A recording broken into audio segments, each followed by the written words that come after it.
अस्सलाम वालेकुम। आज हम केमिस्ट्री पार्ट 2 के चैप्टर नंबर 1 जिसका नाम है classification of periodic table and it periodicity. आज हम द पोजीशन ऑफ हाइड्रोजन को डिस्कस करेंगे, जो कि बहुत ही इंपॉर्टेंट लॉन्ग क्वेश्चन है। तो सबसे पहले जान लेते हैं किसी भी एलिमेंट की जो पोजीशन होती है पीरियोडिक टेबल में, वो डिपेंड अपॉन होती है इलेक्ट्रॉनिक कॉन्फ़िगरेशन और इसकी प्रॉपर्टीज़ की। किसकी प्रॉपर्टीज़ और इलेक्ट्रॉनिक कॉन्फ़िगरेशन की? उस एलिमेंट की जिसकी पोजीशन का हमने तयन करना होता है, यानी कि डिटर्मिनेशन करना होता है उसकी एलिमेंट की पोजीशन का पीरियोडिक टेबल में। तो जो हाइड्रोजन है इसकी प्रॉपर्टीज़ हैं कुछ जो कि रिजेंबल करती हैं ग्रुप 1A, ग्रुप 4A और ग्रुप 7A के साथ, लेकिन ये इसके साथ कम्प्लीटली मैचेबल नहीं होती हाइड्रोजन की प्रॉपर्टीज़ के साथ, क्योंकि ग्रुप 1A के साथ इसकी सिमिलैरिटीज़ भी हैं और डिससिमिलैरिटीज़ भी हैं। इसी तरह ग्रुप 4A और ग्रुप 7A के साथ इसकी सिमिलैरिटीज़ भी हैं और डिससिमिलैरिटीज़ भी हैं। तो इसी वजह से इसकी जो पोजीशन थी वो अब तक अनडिसाइडेड थी। तो अब हम इसका ग्रुप हाइड्रोजन का ग्रुप 1A, ग्रुप 4A और ग्रुप 7A के साथ कंपैरिजन की फॉर्म में सिमिलैरिटीज़ और डिससिमिलैरिटीज़ देखेंगे, ताकि आपको इस आज के लेक्चर की आसानी से समझ आ जाए। अब हम बात करेंगे ग्रुप 1A एलिमेंट की हाइड्रोजन के साथ सिमिलैरिटीज़ और डिससिमिलैरिटीज़ की। तो सबसे पहले ग्रुप 1A एलिमेंट के नाम क्या हैं? वो हैं lithium, sodium, potassium, rubidium, caesium और फ्रांसियम। तो इनका हम हाइड्रोजन के साथ इनकी सिमिलैरिटीज़ देखते हैं। तो इन दोनों के यानी कि 1A के एलिमेंट और हाइड्रोजन के आउटर मोस्ट शेल में एक इलेक्ट्रॉन होता है इनके वैलेंस शेल में। तो इस वजह से इनकी जो इलेक्ट्रॉनिक कन्फिग्रेशन है वो भी सेम हुई, और ये जब अपना एक इलेक्ट्रॉन लूज़ करते हैं तो ये आयन बनाते हैं। आप ये रिएक्शन देख सकते हैं। और इनके अंदर टेंडेंसी होती है कि ये हेलोजन्स के साथ रिएक्ट करते हैं, यानी कि ग्रुप 7A के एलिमेंट के साथ रिएक्ट करते हैं और हैलाइड बनाते हैं। अब ग्रुप 7A के एलिमेंट कौन से हैं? फ्लोरीन, क्लोरीन, ब्रोमीन, आयोडीन और एस्टाटीन के साथ रिएक्ट करके ये हैलाइड बनाते हैं। अब जो है इनका सब शेल वो एस सब शेल होता है, दोनों का सेम होता है, और ये दोनों डुप्लेट रूल को फॉलो करते हैं। डुप्लेट रूल वो होता है कि यानी कि किसी एलिमेंट के वैलेंस शेल में अगर 2 इलेक्ट्रॉन है तो फिर भी वो स्टेबल है। और इसी तरह ऑक्टेट रूल है हमारे पास, यानी कि उसमें 8 इलेक्ट्रॉन होते हैं किसी एलिमेंट के वैलेंस शेल में, और तब वो एलिमेंट स्टेबल होता है। और ये दोनों जो है ग्रुप 1A के एलिमेंट और हाइड्रोजन गुड रिड्यूसिंग एजेंट है। आप कॉपर ऑक्साइड का हाइड्रोजन के साथ और B2O3 का पोटाशियम के साथ रिएक्शन देख सकते हैं, जिससे जाहिर हो रहा है कि ये रिड्यूसिंग एजेंट हैं। अब हम बात करते हैं इसकी डिससिमिलैरिटीज़ की। तो ये जो ग्रुप 1A के एलिमेंट है ना, ये मेटल हैं, अल्कली मेटल्स हैं, और जो हाइड्रोजन है वो नॉन मेटल है, और हाइड्रोजन गैस होती है हमारे पास, और जबकि ग्रुप 1A के एलिमेंट सॉलिड होते हैं, वो भी रूम टेम्परेचर पर। और जो ग्रुप 1A के एलिमेंट हैं वो मॉलिक्यूलर फॉर्म में एग्जिस्ट नहीं करते, जबकि जो हमारे पास हाइड्रोजन है वो एग्जिस्ट करते हैं मॉलिक्यूलर फॉर्म में, यानी कि H2। और सोडियम और पोटाशियम जो हैं ग्रुप 1A के एलिमेंट, ये स्टेबल होते हैं वाटर में, लेकिन जो हाइड्रोजन का आयन होता है वो अनस्टेबल होता है, और ये H3O की फॉर्म में रहता है जो कि आयन है। और ये जो ग्रुप 1A के एलिमेंट हैं वो गेन इलेक्ट्रॉन नहीं करते, हालांकि जो हाइड्रोजन होता है उसमें टेंडेंसी होती है कि वो गेन कर सकता है इलेक्ट्रॉन्स को। तो ये थी हमारी ग्रुप 1A की सिमिलैरिटीज़ और डिससिमिलैरिटीज़ हाइड्रोजन के साथ। और अब हम देखेंगे ग्रुप 4A के एलिमेंट की सिमिलैरिटीज़ और डिससिमिलैरिटीज़। अब हम ग्रुप 4A के एलिमेंट की हाइड्रोजन के साथ सिमिलैरिटीज़ और डिससिमिलैरिटीज़ देखेंगे। ग्रुप 4A को हम कार्बन फैमिली भी कहते हैं। इसके एलिमेंट का नाम है कार्बन, सिलिकॉन, जर्मीनियम, टिन और लेड।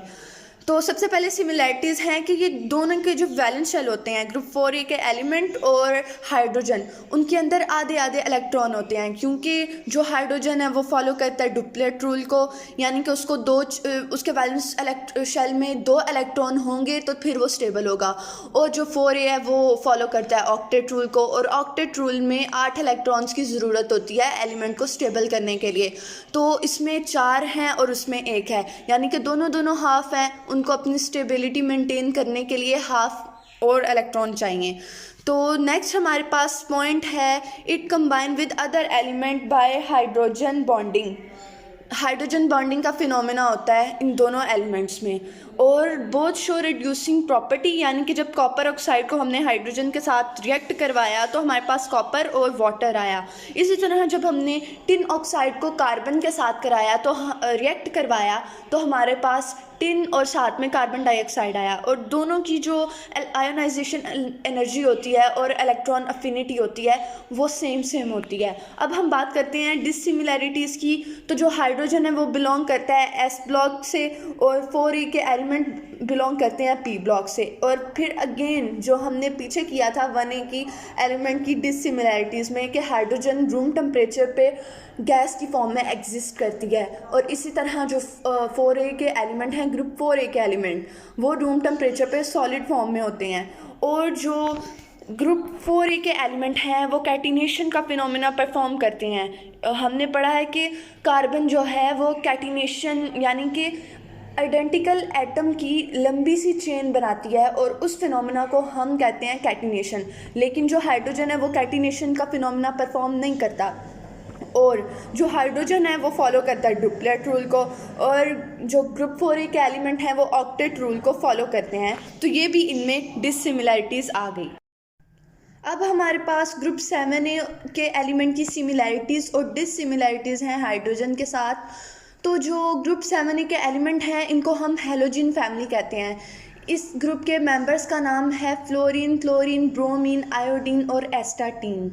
तो हम सबसे पहले इसकी सिमिलैरिटीज़ देखते हैं कि इनको अपना वैलेंस शेल कंप्लीट करने के लिए और स्टेबल होने के लिए ये इलेक्ट्रॉन गेन करते हैं।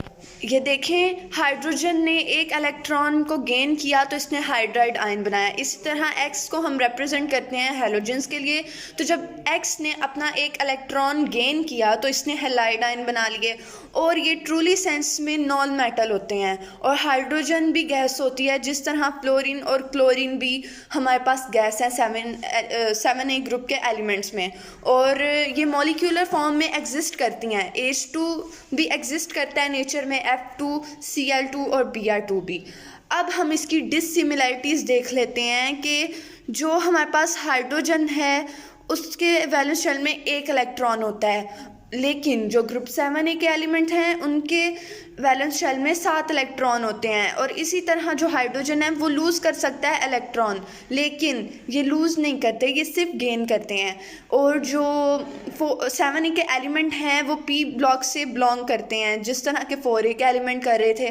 और इसी तरह जो हाइड्रोजन है वो s ब्लॉक एलिमेंट से वो बिलोंग करता है, तो ये भी एक इनकी डिसिमिलैरिटीज़ हो गई। तो जो हाइड्रोजन है ये स्टेबल ऑक्साइड बनाता है, लेकिन ग्रुप 7a के एलिमेंट स्टेबल ऑक्साइड नहीं बनाते। और एक डिसिमिलैरिटीज़ ये भी है कि हाइड्रोजन डुप्लेट रूल को फॉलो करता है और 7a के एलिमेंट्स ऑक्टेट रूल को फॉलो करते हैं। तो आप ये भी लिख सकते हैं। अब हम इसके कंक्लूजन की तरफ जाते हैं। आ जाते हैं तो हमने देखा कि हाइड्रोजन ने सिमिलैरिटीज़ शो करवाई थी ग्रुप 1a, ग्रुप 4a और ग्रुप 7a के एलिमेंट के साथ, लेकिन जहाँ पर इसकी सिमिलैरिटीज़ थी वहाँ पर इसकी डिसिमिलैरिटीज़ भी थी। इससे हमें ये साबित हुआ कि जो इसकी यूनिक प्रॉपर्टीज़ हैं, हाइड्रोजन अपनी यूनिक प्रॉपर्टीज़ की वजह से पीरियोडिक टेबल में किसी भी एलिमेंट के साथ, यानी कि किसी भी ग्रुप, रो या कॉलम और जो पीरियड था उसके साथ ये मैच नहीं था कर रहा। लेकिन इसकी जो पार्शियल रिजेम्बलेंस थी वो भी ग्रुप 1a के एलिमेंट यानी अल्कली मेटल्स के साथ।